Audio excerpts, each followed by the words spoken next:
Well, it's no denying right now that Pocono was way more exciting than I think anyone ever expected it to be.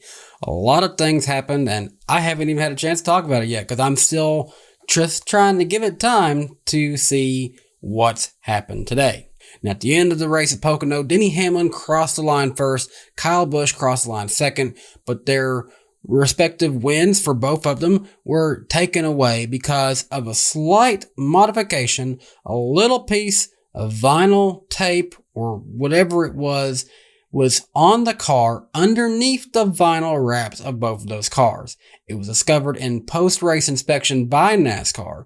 And this is something that people are thinking, okay, why was this not caught before the race in pre-race inspection? Well, simple being, they're not going to peel back the wrap and ruin the sponsor's look for the race on Sunday. So they find this in post-race inspection. I've sat around a lot of races and watched them go through post-race inspection to these cars, and they look literally for anything and everything that could be wrong with these cars. So when they find that issue, NASCAR is going to take it very seriously. In this case, the win was taken away from Denny Hamlin and then Kyle Busch, who also failed for the same reasons, Joe Gibbs Racing, putting that little piece of vinyl on the cars.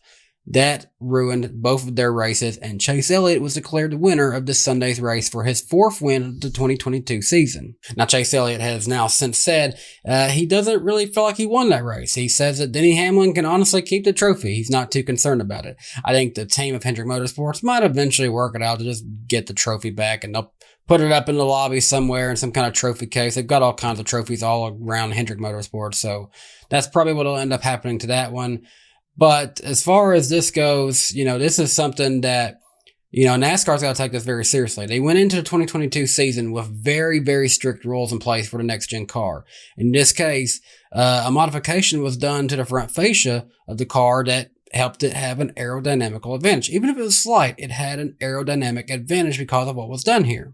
However, to the shock of many NASCAR fans, at the end of the day, it's not the 18 and 11 who are receiving further penalties from NASCAR. It's the 34 car of Michael McDowell. In the penalty sheet report released this week by NASCAR, the only big penalty being issued in NASCAR Cup Series is an L2 penalty to the number 34 team for violating section 14.1 overall assembled vehicle rules. The crew chief Blake Harris has been fined $100,000 and suspended for the next 4 NASCAR Cup Series championship points events, and the team and driver have been assessed with a loss of 100 points and 10 NASCAR playoff points. It states in the infraction from the 34 team that they modified a single source supplied part. It comes as a shock to a lot of NASCAR fans who were honestly, like me, expecting a penalty and fines going to the 18 and 11 team. I mean, we're talking for an L3 penalty, that's points deductions of 120 to 180 points and anywhere from $250,000 to $500,000 fines and possibly even ineligibility for the playoffs. That's what a lot of people were expecting with this because, what they were caught doing was having that tape on the car. Well, that in and of itself, in terms of some of the violations that an L3 penalty ensues, because according to the official rule books from NASCAR, the violations for that include counterfeiting or modifying single source next-gen parts. And again, it sounds like the 34 team could have also been issued an L3 penalty if they wanted to. Engine infractions, and then also violations of private team testing policy also fall under that. But, a lot of people thought that what the 18 and 11 team were caught doing would fall under an L3 penalty class. But to our shock, no. Only an L2 penalty being issued to Michael McDowell. So that's unfortunate for the 34 team because Michael McDowell was having, honestly, a pretty good year. And now this puts him in the same situation we saw Brad Keselowski in at the start of the year. So, hey, that's still a big deal. NASCAR did do what they needed to do in that case. The team was caught doing what they shouldn't do after further inspection from the R&D center. So the 34 team is handled, justly. However, I think the weird, part here with NASCAR fans are thinking now, is there favoritism towards a bigger team like JGR? We're not going to see the big penalties coming to them. And a lot of people are thinking, well, maybe there should have been. And, to a point, you could probably argue that maybe the bigger team like that's a little bit more protected by NASCAR. But, in this case, it looks like they're going to get off scot-clean in this, other than getting the win taken away, and they don't, they get the points for finishing last. I think one of them won the stage in stage 2, so that was taken away from him, and Ross Chastain ended up winning stage 2 there in Pocono because of that. So in that case, everything was handled justly by NASCAR. But now you got to be thinking, okay, JGR dodged a bullet here, but another thing that I'm thinking about in all this, Kyle Busch, how does he feel after this? His team narrowly having a chance to have their entire season derailed, possibly ended if they would have missed the playoffs due to an L3 penalty because of what their team did. We're already in a weird situation where it seems like Kyle Busch isn't sure if he's going to be back in the 18 car next year. Could this situation at Pocono have possibly even solidified that? Could this have been the final straw for Kyle Busch to say, I can't trust JGR to get me what I need to anymore? This could be the straw that breaks the camel's back in that situation. A lot of rumors now are that he could be a possible candidate to go to Stewart-Haas Racing, either in the 10 potentially, but a lot of people are now suggesting he may go to the 41 car to replace Cole Custer. Cole Custer's had a big lack of performance here lately, so Kyle Busch can go wherever he wants, and it sounds like he might be heading in the direction of SHR.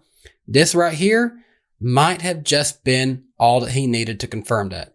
They had Ty Gibbs racing the NASCAR Cup Series because his brother Kurt Busch was injured, and at this point we have heard nothing more on Kurt Busch. We wish him the best. We want to see him get back in a race car, but depending on what happens there and with Kyle Busch, we might be seeing Ty Gibbs moved up to the Cup Series if this goes in the direction it looks like it's going. But yeah, the 18 and 11, they do narrowly escape Pocono without any further penalties. The 34 team has had the book dropped on them today. And, NASCAR is not kidding around, but are they selective on who they throw the book at? That's now what a lot of NASCAR fans have to ask themselves this week. And, it's interesting. That's all I'll say about it. It's an interesting situation that's happened this week as far as penalties go, but that's NASCAR for you. It's always going to have something that makes you scratch your head a little bit and wonder about something, but at the end of the day, it's not my call. I'm just a fan who likes to talk about what's happening in the world of NASCAR. Let me know down in the comment section, what do you guys think? Should the 18 and 11 have received any further penalties? Do you think they got off with basically a slap on the wrist, or how do you feel about Michael McDowell? Have they gone too harsh on him and not harsh enough on the other guys? Let me know down in the comment section below. And if you're new to DannyBTalks, make sure you leave a like on this video, subscribe to my channel, and click the notification bell so you receive alerts whenever I post new videos in the future. Until next time, thanks so much for watching, and I hope you guys have a great day. Bye, guys. Hey race fans, thanks for watching this video from DannyBTalks. If you're new to my channel, please be sure to hit subscribe and click the notification bell so you never miss another video from my channel.